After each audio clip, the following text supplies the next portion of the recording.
Hey everyone, Tim Strifler here with Divi Life, and in this tutorial, I'm going to show you how to trigger a Divi overlay on click from the navigation menu.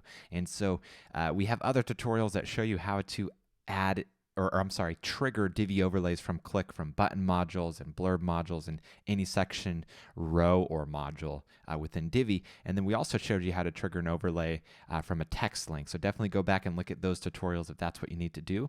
But in this tutorial, I'm going to show you how to add a trigger from a menu link using Divi overlays. And so the first thing we want to do is we want to copy this menu ID. Now, to be clear, all of our other click trigger tutorials, we use this CSS ID, but for the menu, it works a little bit differently, and we're not using that same CSS ID.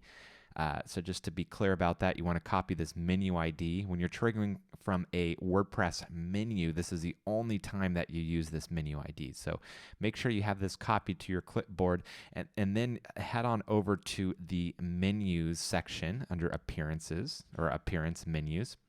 And then we're going to go ahead and add a custom link to the page. And so we can go ahead and call this subscribe. Of course, you can call it whatever you want.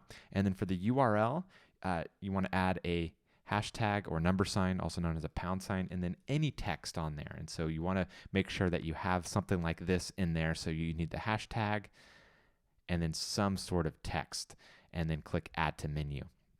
We're not done though yet. We need to actually add the menu ID here. And so go ahead and click on screen options, and then click on link relationship XFN.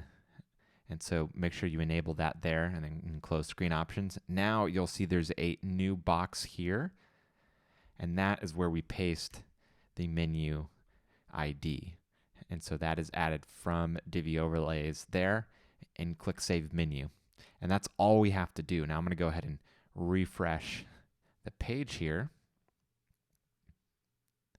And once that loads, you'll see we have a new menu item called Subscribe. And then when I click it, it triggers the Divi overlay. So it's as simple as that to trigger a Divi overlay from a WordPress menu item. All you have to do is add the unique menu ID to the link relationship of the WordPress menu item. So that's it for this tutorial. We will see you on the next one. Take care. Bye-bye.